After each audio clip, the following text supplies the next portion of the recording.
On avait ici Nathalie Dubé, 2578. Tu sais, le vidéo où j'avais les ballons, là. Je faisais vraiment des gros seins avec des ballons. Ah non, c'est les toutous. Et tu fais participer tes filles dans cette vulgarité. Ça, j'ai vu sur une vidéo juste cette semaine, aujourd'hui. Quoi, tes enfants ont jamais mis des ballons ou des balles pour faire semblant d'avoir des seins, ou même d'avoir ce papier de toilette dans leur brassière pour faire semblant d'avoir des seins? Ben moi, mes filles l'ont fait. Puis tu sais quoi? C'est pas moi qui ai embarqué mes filles dans cette vulgarité-là, c'est mes filles qui m'ont embarqué dans leur vulgarité de faire semblant que j'ai des gros seins. Parce que moi, quand même, couché, si j'ai pas rien. Je suis plate. C'est pas vulgaire, hein, des seins. Toi, tu trouves ça vulgaire de mettre des... Qu'est-ce qui est vulgaire là-dedans? Mettre un ballon ou un toutou. C'est quoi qui est vulgaire là-dedans? C'est des fucking seins. Fait que toi, tu dis que le corps de la femme, aussi que des seins, c'est vulgaire. Parce que toi, tu vois quoi, les seins pour un acte sexuel? Ah! La seule raison que c'est vulgaire, c'est parce que toi, tu assumes sein égale sexe. Que veut dire la vulgarité? La vulgarité désigne une manière de parler, d'agir, de se comporter qui est perçue comme grossière, peu raffinée, choquante ou irrespectueuse selon les normes sociales d'un milieu donné. Ça peut prendre plusieurs formes, le langage, sacre, insulte, paroles sexuelles, explicite, langage cru. Le comportement manqué de respect, être envahissant, méprisant, agressif. L'attitude, chercher à choquer, humilier ou provoquer sans considération pour les autres. Mais la notion de vulgarité est aussi très culturelle et subjective. Oui, en passant, si t'es choqué, si toi tu te sens choqué, va voir tes émotions. Si tu te sens humilié, les gens peuvent tout faire pour t'humilier. Mais tu sais où ton pouvoir? De pas te sentir humilié. De dire, merci de me mettre le centre de votre attention.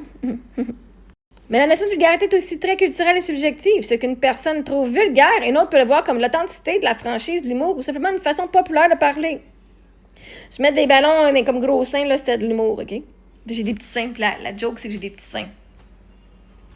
Par exemple, dire merde dans un contexte professionnel peut être vu comme vulgaire. Dire j'ai envie de toi peut être romantique dans un contexte intime mais vulgaire dans un autre contexte. Une personne très directe peut être qualifiée de vulgaire simplement parce qu'elle brise les codes sociaux habituels. Le mot vient du latin vulgus qui signifie le peuple, le commun. À l'origine, vulgaire voulait surtout dire commun, ordinaire, sans être insultant. Avec le temps, le sens a pris une connotation plus négative. Ah, c'est donc bien vulgaire, t'as raison. C'est normal. Commun, ordinaire. Vous voulez tout que je sois normal. Marie-Ève, descends tes grands chevaux et sois fait comme tout le monde, soit normal, soit ordinaire, soit commune. Moi, j'aime ça, je viens d'apprendre un nouveau mot, merci. Donc, quand tu me dis c'est vulgaire, tu me dis que je suis comme tout le monde.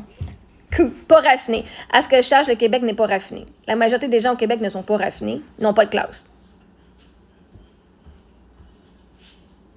On fait pas partie du 1% qui ont des éthiques, des manières que tu pourrais dire, oh my god, elle est donc bien raffinée, cette personne-là. Et comme tout le monde, c'est merveilleux. Donc, de se mettre des ballons pour faire semblant qu'on a des gros seins, en quoi est-ce vulgaire? C'est pas automatiquement vulgaire, la perception dépendamment du contexte, de l'intention, du style et du regard des gens. Par exemple, se mettre des ballons ou du rembourrage pour créer l'illusion d'une poitrine plus grosse peut être vu comme humoristique, parodie, sketch, déguisement. Oh my god, je m'amusais avec mes enfants. C'est mes enfants même qui l'ont fait en premier. Puis c'est elles qui m'ont embarqué dans leur niaiserie d'enfants. Je veux dire.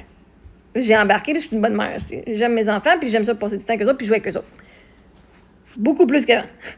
Artistique, drague, théâtre, performance, séducteur ou sexy, ou, pour certaines personnes, vulgaire, c'est perçoivent ça comme trop sexualisé, exagéré ou provocateur. Ben je me suis mis des gros ballons. Ben, nos ballons étaient déjà gonflés, j'avais juste 2 ballons qui restaient, fait qu'on les a mis ceux qui nous restaient. OK? Souvent, quand les gens utilisent le mot vulgaire, ils parlent moins de l'objet lui-même que de leur propre malaise face à la sexualité. On t'est malaisé dans la sexualité. Les normes sociales qu'ils ont apprises ou l'impression qu'une personne attire l'attention sur son corps. Je veux des gros fucking seins. Mais quelque chose peut être assumé, théâtral, drôle, extravagant. Voyez-vous comment tout est question de perspective? Oh my god, tu t'es mis des ballons pour faire semblant que t'avais des seins. C'est vulgaire. Quelqu'un peut dire, oh my god, tomber une bonne mère avec ses enfants, puis c'est bien drôle. Puis c'est question de perspective. Donc, drôle, extravagant, féminin, provocateur, sans être intrinsèquement vulgaire.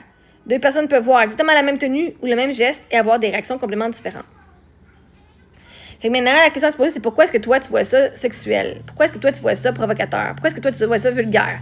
Parce qu'à la fin de la journée, c'est toi qui associes les seins avec la vulgarité. Moi, j'associe les seins avec le corps humain. Moi, mes enfants, ils ont fucking tété mes seins là, pendant 2-3 ans. OK? Et moi, mes seins, c'est pas très sexuel. c'est maternel, ça donne de l'argent, pas d'argent, ça donne de l'amour, ça donne de l'argent. Ça donne de l'amour, ça donne du réconfort. Pour moi, je vois l'utilisation du sein du corps humain comme étant une forme d'amour, pas comme étant provocateur sexuel. Mais bon, si toi, t'as jamais appris que le corps humain peut faire autre que d'être juste sexuel, ben ça, c'est ta perception. C'est toi qui sexualise les seins. C'est toi qui sexualise le corps humain. C'est toi qui sexualise d'avoir des gros seins. Une femme qui a une grosse poitrine n'est pas plus sexuelle. Peut-être même qu'elle peut être gênée puis elle va être moins sexuelle au lit qu'une femme qui a des plus petits seins. Tout dépend de la confiance que la personne est là en elle. Une grosse paire de tétons, c'est pas plus sexuel qu'une petite paire de tétons. Puis même en fait, j'ai reçu plus de compliments à cause de mes petits seins que bien des femmes comme des gros seins. Parce que les hommes aiment les seins naturels. Moi, on peut pas dire qu'ils sont fake, mes seins. On peut pas dire que je suis fake. Quand t'as des petits seins pis t'assumes, là,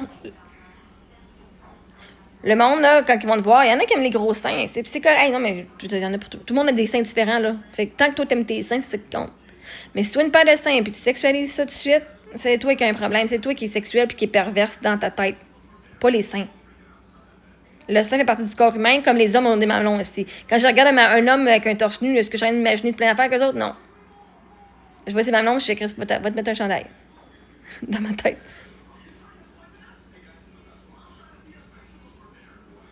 J'ai pas besoin de voir le corps nu. Là. Pas parce que c'est sexuel, ça, je l'imagine pas au sexe pantoute. Mais oui. Fait que ta réaction à toi dépend de toi ce que tu perçois. Fait que si tu trouves ça vulgaire, ma chère, c'est toi qui es vulgaire de penser des choses sexuelles à propos de mon corps.